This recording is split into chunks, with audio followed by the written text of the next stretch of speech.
आवाज की दुनिया के दोस्तों, यादें रेडियो सिलोन के तहत मैं बतौर उद्घोषक रेडियो सिलोन की लाइब्रेरी में प्रवेश कर चुका हूं।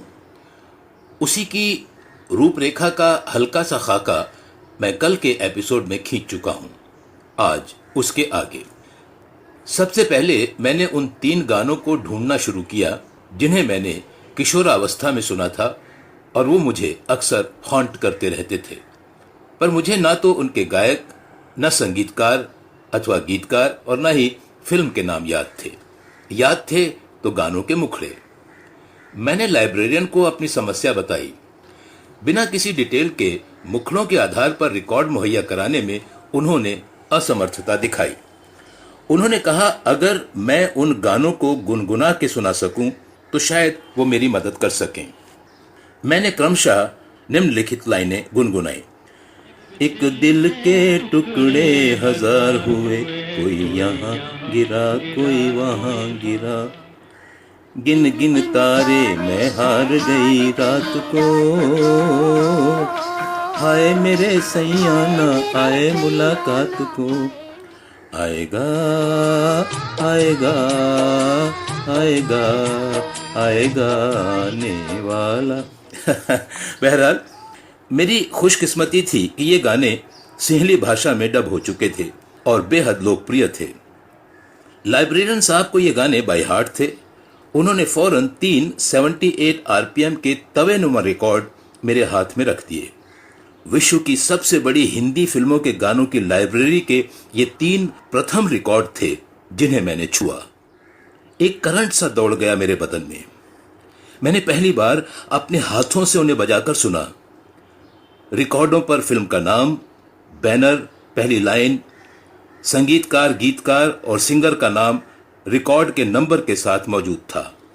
फिल्में उपरोक्त लाइनों के हिसाब से क्रमशः थीं। फिल्म प्यार की जीत, फिल्म जादू और फिल्म महल। इसके बाद के 7-8 दिन मुझे अपनी अनुभूतियों को समेटने, लाइब्रेरी के हजारों अनोखे और चमत्कारी रिकॉर्डों को छूने, उन्हें महसूस करने में बीत गए। मेरे हाथ में कुछ ऐसे रिकॉर्ड भी लगे जिनमें कई महान हस्तियों जैसे गुरुवर रविंद्रनाथ टैगोर की कविताओं का उन्हीं की आवाज में सस्वर पाठन, भारत के प्रथम गृह मंत्री लौह पुरुष सरदार वल्लभ भाई पटेल के भाषणों का संकलन आदि थे। इसके अलावा 30 और 40 के दशक के कई रंगमंचीय नाटकों के अंश भी मेरे हाथ लगे। इनके एहसास को अभी मैं जज्ब भी नहीं कर पाया था कि ट्विन रिकॉर्डों ने मुझे स्तब्ध कर दिया। इन रिकॉर्डों की एक ही साइड में 4-4 गानों को पिरोया गया था। नीडल के पहले ग्रुप पर पहला गाना, दूसरे ग्रुप पर दूसरा गाना, तीसरे पर तीसरा और चौथे पर चौथा अपने आप आ जाता था। सिर्फ टर्न टेबल पर नीडल की विशेष ग्रुप पर पकड़ जरूरी थी।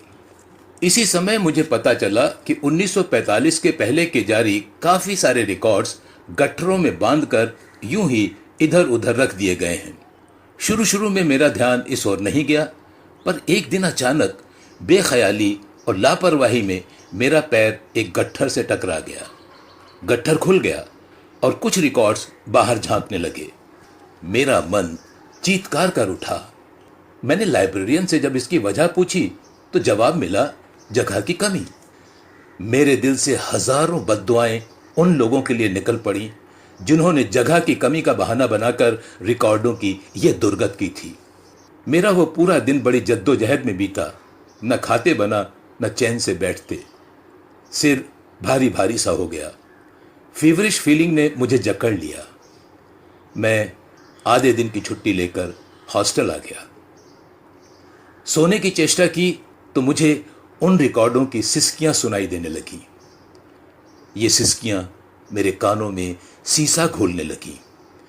फिल्म की रील की तरह मुझे याद आ गई आजादी के बाद की वो घटना जिसके तहत लोकप्रिय सिनेमा संगीत को सस्ता मनोरंजन और भारतीय संस्कृति के विरुद्ध कहकर नकार दिया गया था।